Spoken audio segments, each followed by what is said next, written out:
Olá, como vai? Tudo jóia? Aqui é Leandro Branquinho e hoje eu vou mostrar para você como contratar vendedores. Eu criei este método baseado em diversas contratações que eu já fiz, diversas empresas que eu já tive, já trabalhei, já ajudei em várias empresas a fazerem contratação de vendedores. Então eu cheguei num método com 10 passos, com 10 tópicos para que você faça essa contratação da maneira mais assertiva possível. Mas pode ter certeza, dá trabalho.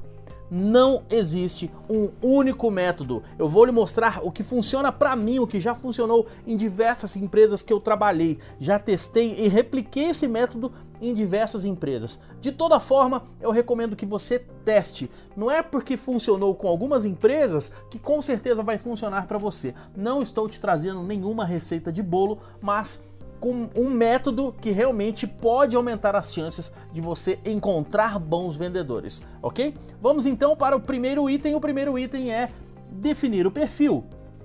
Tem muitas pessoas que ficam na dúvida, como é que eu faço, como é que eu defino, como é que eu sei exatamente quem é que eu vou contratar?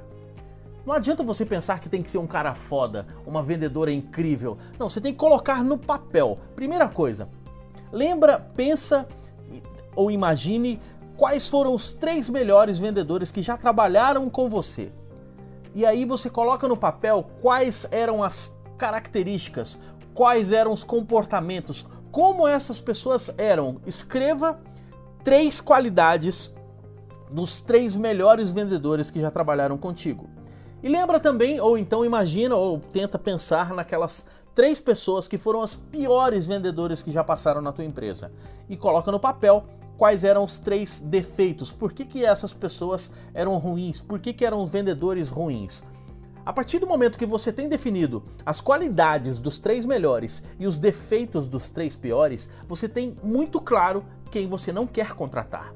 Passo número 2 é criar um roteiro para a entrevista. Você precisa colocar pelo menos 2 perguntas que envolvam o cotidiano da empresa e que tenham a ver com ética. Uma pergunta que eu já usei diversas vezes, porque eu trabalhei várias vezes em loja de calçados, era o seguinte: o candidato chegava para a entrevista e eu logo mostrava uma sandália feminina para essa pessoa. E dizia algo mais ou menos assim: olha, você tem uma cliente que calça, uma cliente mulher que calça, você sabe que ela calça número 38. Ela chega, olha uma sandália como essa e pede para que você traga o número 37. Você vai no estoque e busca qual? Você busca a 37 ou a 38? Não tem uma resposta certa para essa pergunta.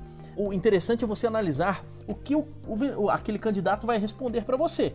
Tem candidato que responde: eu trago a 38, mas falo que aquela é uma forma pequena, ou então eu trago os 2, o 37 ou o 38, para ela poder experimentar e ver o que serve melhor.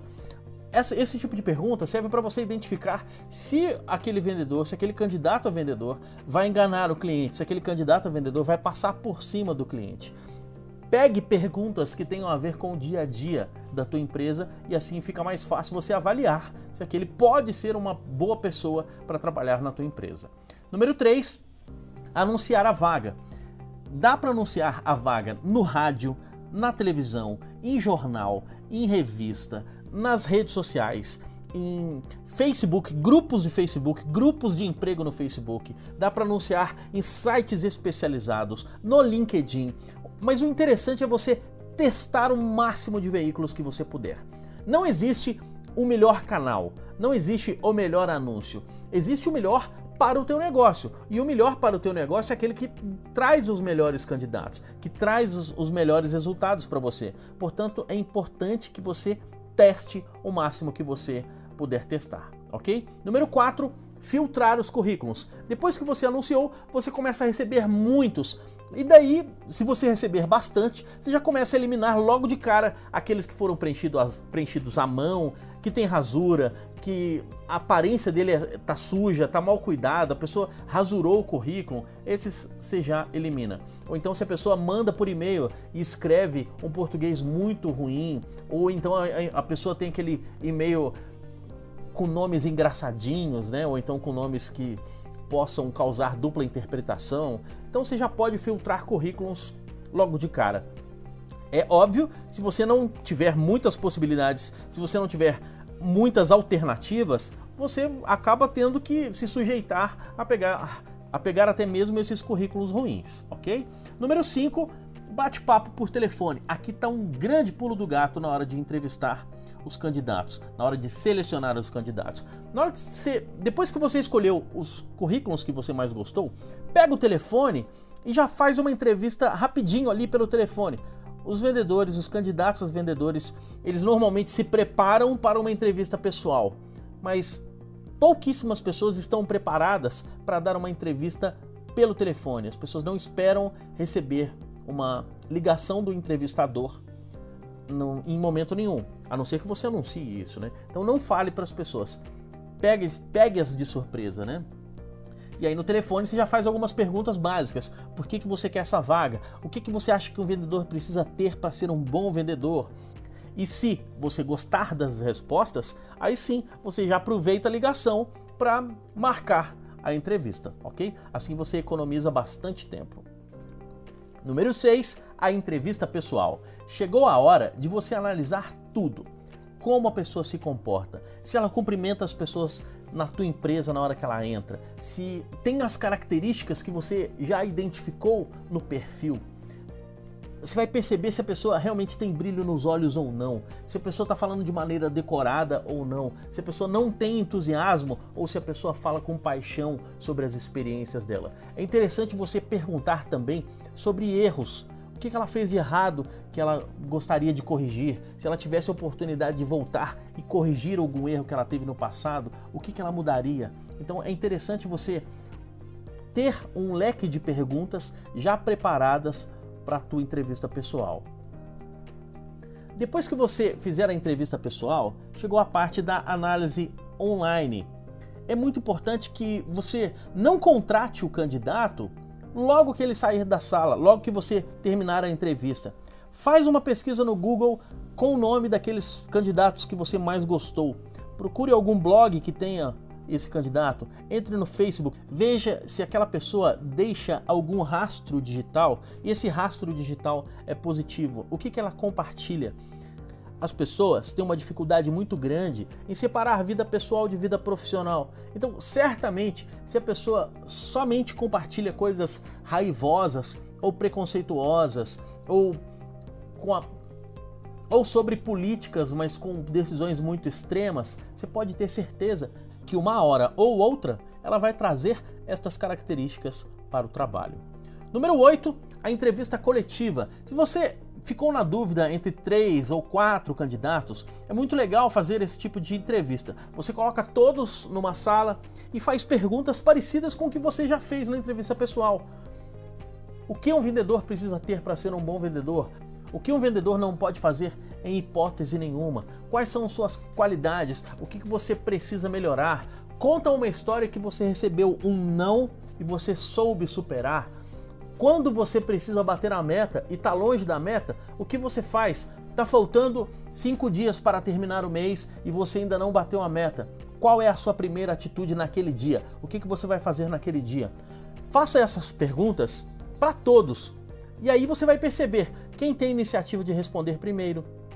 E aí depois que todos responderem as perguntas tradicionais, aí você começa a fazer perguntas individuais. Se você estivesse no meu lugar, qual desses candidatos você contrataria? Inclusive, esta é uma forma de analisar os candidatos, se eles têm empatia, se eles sabem se colocar no lugar do outro, se eles têm ouvidos, se eles estão ali ouvindo o que todo mundo está falando, ou se eles estão ali só pensando em falar. Com essa dinâmica, você já consegue separar muitos vendedores também. Claro que depende do perfil, né? O que a tua empresa está procurando. Número 9, verificação dos dados. É interessante como é que poucas pessoas, ou melhor, poucas empresas fazem isso. Telefonar para os empregadores e perguntar: olha, estou aqui com o currículo do fulano, da fulana. Se você tivesse a vaga de novo, você contrataria essa pessoa? Essa pergunta é tão poderosa, porque se você liga simplesmente perguntando: você pode me dar referência? É muito raro empresas hoje que não dão referências de ex-funcionários, a não ser que a pessoa cometeu algum crime, né, que tenha registrado um boletim de ocorrência, por exemplo. Mas essa pergunta é bastante poderosa. Se você tivesse essa vaga, você contrataria de novo essa pessoa? Se do outro lado do telefone, na hora que você estiver conversando com o ex-empregador, a pessoa pensar demais ou ficar na dúvida, talvez você esteja diante de uma fria. E número 10, faça um pós-entrevistas. Dê retorno para todo mundo, seja mais humano. Ninguém gosta de ficar esperando um retorno e ninguém nunca retornar e a empresa nunca retornar. Se você não vai contratar, se você não gostou do perfil da pessoa, se possível já diga ali mesmo na entrevista: olha, não vai ser dessa vez, muito obrigado por ter vindo. Qualquer coisa, a gente pode deixar o seu currículo aqui separado para quem sabe numa próxima oportunidade, mas dessa vez é não. Seja claro com as pessoas o que você gosta, o que você não gosta, se sim, se não. Assim você não dá falsa esperança para as pessoas, né? Muitas vezes um candidato a uma vaga de emprego na tua empresa, ele pode ser um cliente. E aí se você fica naquela de dar retorno e nunca dar retorno, você pode até perder o cliente, né? Mesmo que você não tenha um funcionário, que ele não seja o funcionário ideal, não perca o cliente, né? Então tenha dignidade, trate as pessoas com dignidade, né? Seja um pouco mais humano. Ok? Meu nome é Leandro Branquinho e esses slides que você viu aqui fazem parte de um treinamento que se chama Como Contratar Vendedores. Por que eles estão escritos como se fossem num rascunho? Porque ele é só um rascunho. O treinamento é um curso online, ele é todo completo, acompanha vídeos com diversos modelos de anúncios, diversos exemplos de perguntas para entrevista, dinâmicas de grupo para entrevistas coletivas. O treinamento também acompanha a gravação em vídeo com dicas de grandes profissionais da área. Se junto desse vídeo tiver um link, você pode se matricular e fazer a sua inscrição para o curso Como Contratar Vendedores. Agora, se você clicou na descrição do vídeo e não encontrou o link, é porque no momento as turmas estão fechadas, ok? De toda forma, vou ficar muito agradecido se você puder curtir o vídeo, compartilhar com algum amigo empresário, com algum amigo gerente de vendas que você conhece. Grande abraço para você e grandes vendas!